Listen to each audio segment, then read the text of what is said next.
information on third world countries. So overall, the US performed the words among the 8 developed countries. And even though channels like CNN has actually increased the number of correspondents abroad, but more and more media organizations now, they rely on the news wire services to fill up the world news columns. That means the agencies. Okay.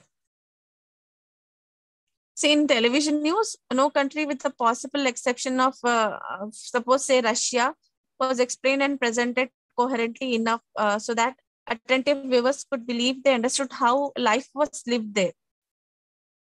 So we can say the narrow span of TV foreign news are largely government related and driven by events, but are differed, markedly from the broader and more balanced era of subjects in domestic news. And then they have international environmental problems that has been widely reported in the media. Then the next would be, we can say, education, science, and the arts. But these issues were rarely mentioned. Half of the world's 180 or so countries were never noted in these aspects, right? So correspondents, both veteran and, and the new correspondents who are placed recently, they tell stories of, for example, if we see the list of the stories covered, they tell stories of escaping bullets and bombs, or meeting world leaders, or wandering into forbidden places and facing unpredictable situations. So reporting from a foreign country is a thrilling challenge for any journalist. But the initial confusion and personal isolation felt when thrown into an unfamiliar situation can be daunting sometimes, right? So these obstacles affect both parachute and immersion journalists. That means veteran and new appointed journalists in the foreign land. Okay. So any doubts here? Ma'am, one small note, ma'am. Why the Western people showed favorably towards Pakistani, madam? Because India, many times India faced some, issues like I said about tsunami thing, right? So India faced lot of losses. So Western countries came forward to help India. They wanted to provide some aid, but India refused to take help or aid from these countries. So these things, and there were other things also that irked Western countries. Okay, ma'am. Ma'am, why India refused to take the help, ma'am?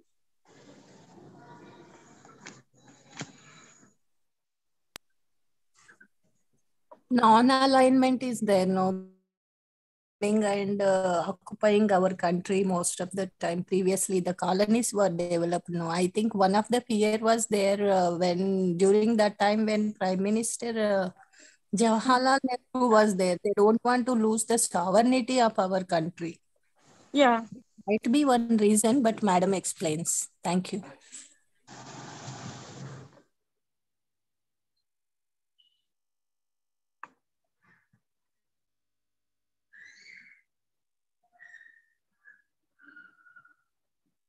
Sorry, there was a connectivity issue. Can you repeat, Shanti, what you were saying? Jawaharlal Nehru was? No, ma'am. Our people, they were ruled by 200 years by Britishers, no, ma'am. They don't want to lose our sovereignty again by depending upon them to revive our country. I think this to be the reason. Yeah, this was the factor, but again, there were other factors. So whenever these Western countries tried to dominate, that means trying to provide a support was indirectly trying to gain access, right, to their policies or to dominance, indirect dominance. So Indians refused. So this irked them. This in Western countries where they at that point of time they were against India. So that's why in their reportage they were unfavorable or biased towards India, and they were favorable towards Pakistan. Why favorable towards Pakistan? Because the issue between India and Pakistan, right? Yeah, so ma'am. One favoring Pakistan means indirectly. Yeah. Here, one more thing also, ma'am. The foreigners always uses the divide and rule policy. So if they want to some power or thing, they will divide the countries. So, and the disparity between the two countries will be increased by Hello? supporting one. Can you hear me? Yes, ma'am.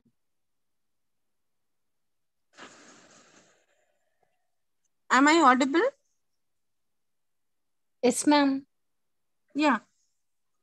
There is some network connectivity issue. So I switched from my desktop to mobile. So no problem now. Yeah, you are right. See, that was also one of the reason that so many years, more than 200 years, India was ruled by Britishers. And then after independence, they refused, they were, they refused to get aid or, get these countries involved in the decision-making policies as well. So this is also one of the reason. So what happened was they were biased in their reporting. All the reporting of Indian matters, of Indian issues, which was broadcasted on international platform were biased. Only one side story. That means Pakistan stories or Pakistan's point of view was highlighted, but they were ignoring the issues and concerns of India. Not only India, other countries as well. See, Africa, as we discussed, how it is shown in the media. How is the image of Africa depicted by the media? It's a very poor country, right? Lack of education. How did you observe? What did you observe? Like how media reports about Africa? Very pathetic situation, ma'am. We cannot imagine that also, how the people Children, living right? there. Poverty, below poverty line, not even poverty. Yes, ma'am. It's not true. If you visit the country, there are so many jobs, then people are not like that, right? Not a pathetic situation as shown by the media. But It's we see always, number of diseases also spreading from Africa. yeah, that's okay. But like not as pathetic as it's been, depicted by the media, right? Not all What is the the children are external malnourished. bias? What is the external affair bias in both countries, India and Pakistan? See, India and Pakistan, we know the relationship between India and Pakistan. So these Western countries have some, issues with India. So that's the reason without even affirming, they are supporting Pakistan. Not now, but this was earlier, like in 1960s and 70s, when these issues were and concerns were raised by the McBride Commission. So it was during that time. But now things have changed because many news agencies have also come from each country. That time, at that point of time, there were only three, international news agencies that were dominating, and BBC was, a very what is a trustworthy platform, and it was shown as Brazil Broadcasting. it was shown as an objective or a transparent kind of an organization which was neutral. So they had that, still BBC is famous for that, but now BBC is in competition with Al Jazeera. Yeah, yes. We have Al Jazeera now.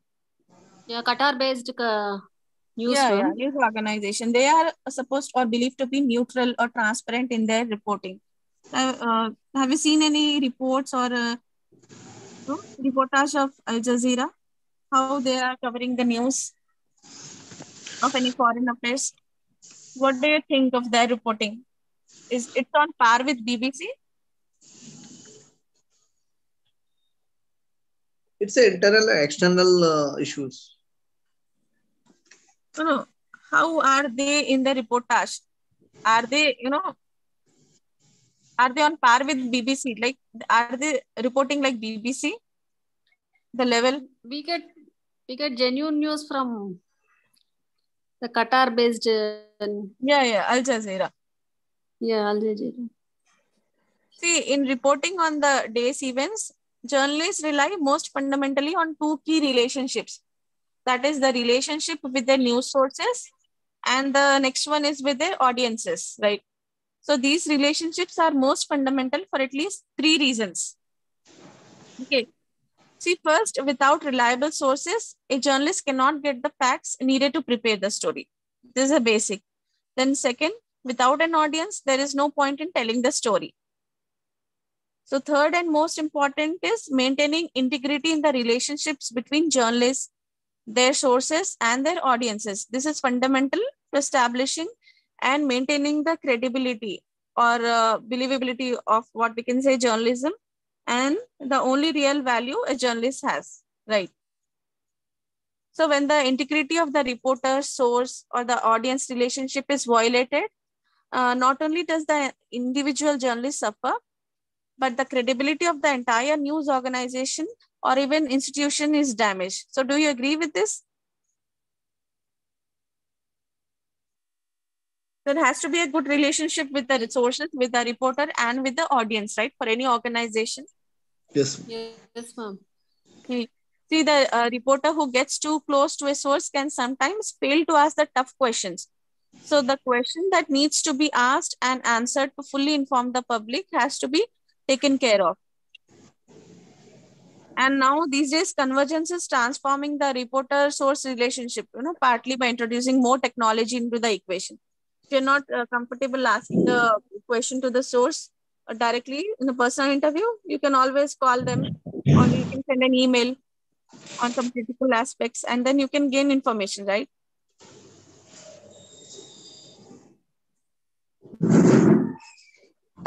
See, the scenario prior to convergence was telephonic or to set up interviews, take appointment, right? Or fax or teleprinter was there. And some sources, they used to dilute reporters with written communication, right? I'm talking about before the internet era, including press releases, and most reporters generally, they disregard or discount this type of communication as, this can also be termed as public relation, right? Issue of press releases. So this was the scenario prior to convergence. Talking about the source, the relationship between the source and the reporter. And the rise of computer-mediated communication has begun to erode face-to-face and even telephonic interviews now. So when on deadline, reporters may take whatever means they can get to reach a source, right? And that may often can be email also. So expert sources, especially those in science, medicine, or higher education, they may have a strong preference for email communications and may specifically request that a source contact them via email. So particularly if they want a timely response. And for the business news, reporters rarely leave their desk. So doing almost all the reporting either via the phone, email, or other internet-based communication. Now these days we have WhatsApp, social media. So on the other hand, email communication can provide certain improvements to the reporter-source relationship. Right? This is for journalists with tight budget or time constraint. Okay. So if talking about the internet and issues in global media, the use of the internet and email by journalists has grown dramatically, right? And email also makes it more practical and efficient to fact check stories, especially those dealing with complex technical issues, right? For example, if you're dealing with a science story, there are some terminologies, jargon, which you are unable to understand. So if you have an email interview, you can always go back and fact check, right?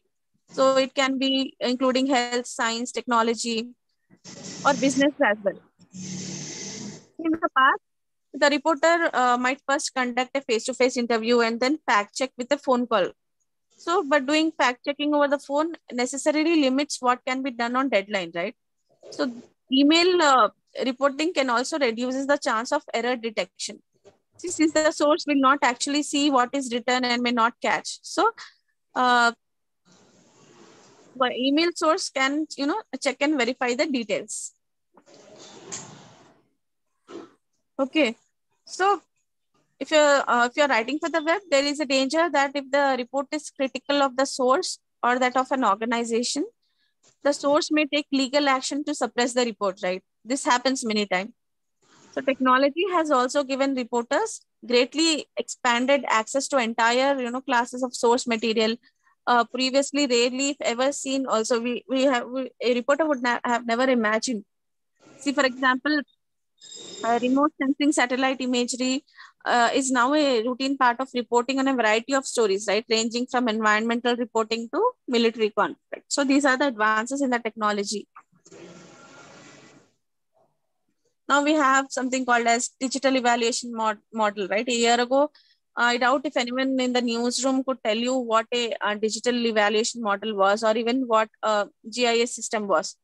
See, now even significant news entities exploring how to integrate geographical data into news graphics, right? See, experts in the newsroom technology applications, broadcasters are using these satellite pictures to reveal, denied areas of the earth, taking viewers to places where governments or nature otherwise, and they bar access to people, right? Do you agree with this? See, using GIS allows you to take data and present it in a graphical format that can really grab readers. So a journalist can, run a chart these days that says taxes went up from much in this much. So if you're talking about a statistical approach, you can also use illustrations here, right? Graphical format can be used. So convergence is definitely a boon, but it also poses serious challenges to the independence of journalists, right? Especially in covering military conflict or even conflict of crime situations. Okay. See, just as convergence has exerted dramatic impact on the reporter source audience, we can say about the relationship.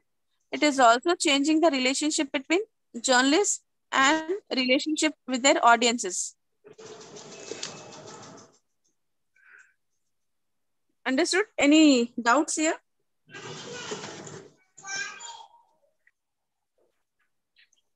In days, Ma'am, exactly what is the convergence?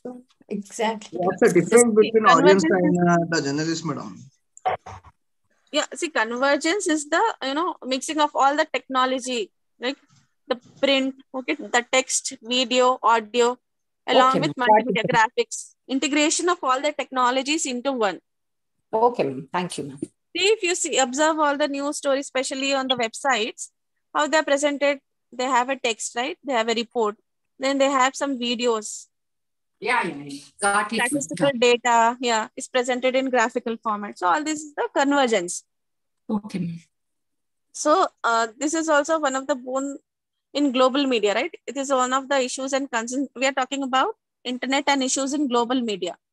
So in past days, reporters would typically write or produce their reports, and only the most unusual stories would generate leads or more than a letter of two. For example, if you wanted to ask somebody or confirm your sources, they used to do it over a phone call, right?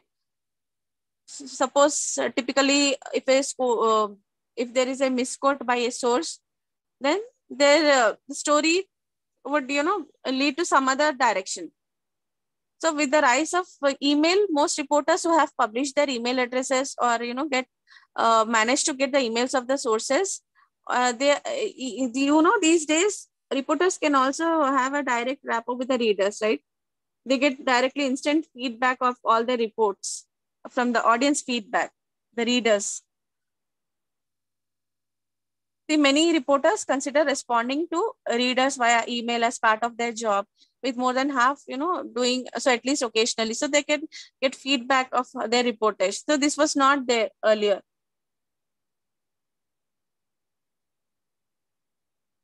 Okay. See, news in the online environment is what those contributing to its production, right?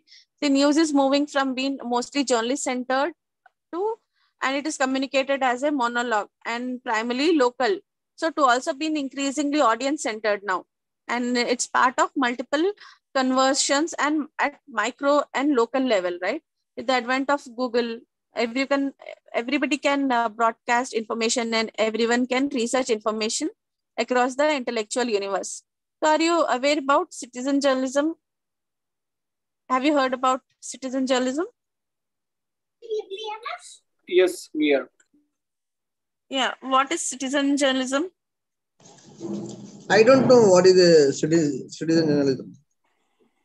See, Shiva, Yeah, you heard madam. about citizen? Yeah. Yeah, I mean, in the previous sessions, we have learned about person directly reporting to the any media houses citizen journalism. Mm-hmm. See, citizen journalism is with the advent of technology. So there are people directly, the common people can participate in the news dissemination process. As I told you earlier, there are so many websites, news websites. People are starting the YouTube channels. So Social media. as and when the story is breaking, common citizens are breaking on the internet before a channel, mainstream media, publishes it or broadcasts it. Those who are present at the event, the citizens are taking part in the information dissemination process. Participation of citizens. We have famous shows on news channels like Citizen Journalism, Citizen Journalist on NDTV. When common people report their issues, which is mostly neglected by the we can say mainstream media. Common people, those who are not journalists, also can report. Really fact. Yeah. It's a violation of the media ethics and law. It's not a violation. But how to possible that? Earlier, it was a monologue, right? Only one-way dissemination of information, right? Now we have participatory. This is a participatory journalism. We can also term it as a participatory journalism, where citizens are also actively taking part, right? Okay. Have you heard about bullet needle theory? Bullet Needle theory? I don't know. No, madam. See, Yeah, yes, earlier, ma'am. earlier Only wanted information only will be left. Unwanted will be erased. yes. See, earlier there was a notion that mass media audiences are not active. That means they are passive. They are passive audiences. Whatever information is feed by the media, people used to blindly accept it. Okay. But now it's not like that. Mass media audiences are active now. Means they are well aware. Cannot distort any information. Like they have knowledge. They can also, involve themselves in the participation of, or else we can say dissemination of information. They can participate, right? They can provide feedback. They can provide information. Sometimes they are the first-hand sources, right? They are eyewitnesses. There was an earthquake in Turkey, right? So one eyewitness who was there, he was live on social media on his Facebook page, and he was reporting live that like what is the issues, how are the people reacting, all those things. This is also citizen journalism. Then we have blogs. You know what is blog, right? Yes. See, blogs also blur the boundary between who is a source, who is an audience or member of a journalist, right? Bloggers may see, an item reported in a traditional news outlet, gather their own information, and post a response on their blog. Okay. Yes. So a journalist maintains a fine balance between telling the public what it needs to know, even when the truth may cause hurt or pain, and being responsible and ethical in reporting and respecting personal privacy is very important. See, audience expectations are also evolving. News via the internet is on demand and instantaneous, right? In a broadband environment, it is media rich and highly interactive. So audiences are increasingly accustomed to and demanding news that is customized to their interest now. The reporters are increasingly supplementing, and sometimes, there is face-to-face news gathering with internet-based reporting. Then we have web searching, email and listservs. They are increasing, unfold in the reporting chain. Although most reporters still rely on personal interviews and observations, they often rely on the internet for material when on deadline. Like, for example, background check. If you want to do a quick research or background check, then, right, follow-up work, including fact checking.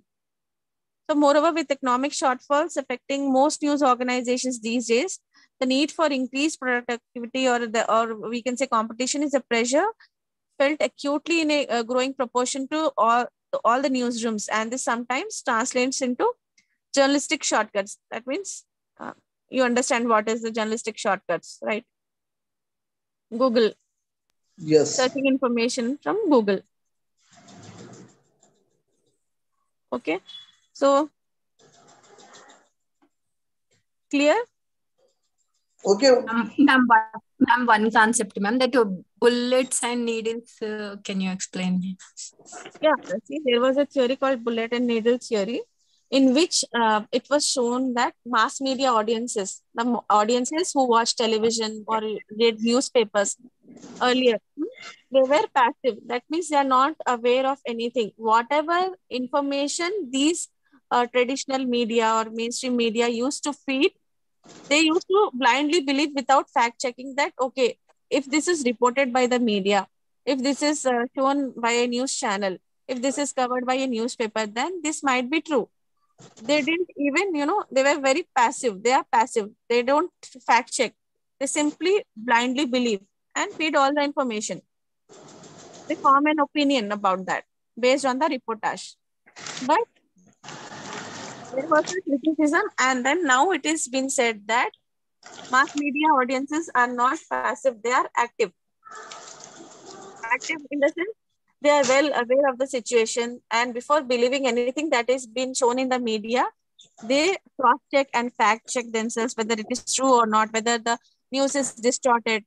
Okay, then they form their point of view based on their.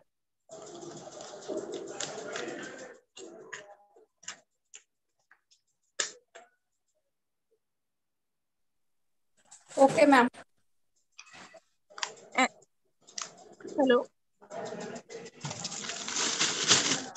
So that's what citizen journalism is, right? Where people participate, common people, they can, come forward and put their point of view and participate in the news dissemination process. Citizen journalism. We have a lot of blogs. Examples are blogs, Facebook pages, websites. Okay, Shanti, understood? Yes, ma'am. Thank you, ma'am. Welcome. Any other doubts? See, all these lectures are online. You can watch them. If you have any doubts, you can ping me anytime. And don't worry, I'll share the notes also. Okay, madam. Yeah. You should. It would be better for you. You can share the on group, madam. Okay, I'll ask Sunil, sir. So today is the last class on online. Yes. Today is the last class of the semester. Third semester. Yeah. Okay, madam. I know many of you have missed all the, offline classes also, but no problem. We can discuss later. Okay. Okay. Any doubts, Shiva, Shanti, Manjula? We are good, madam. It's clear, right? You understood the background, the backdrop. Yes. So what is a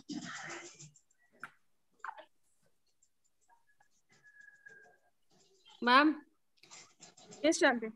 Ma'am, this is the last class. We want to know about the question paper pattern and all.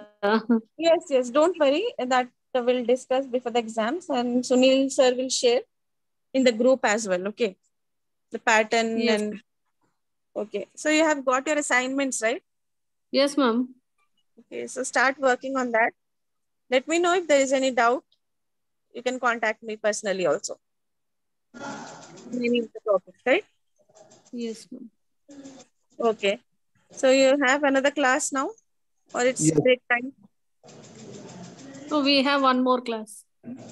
Okay. Okay, then. Carry on. All the Yeah, best. I think break time, ma'am. Okay, then go for lunch.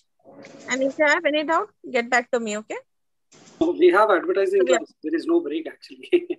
okay, okay, then. Okay. See you then. Yeah. Take care. Bye. Thank you for.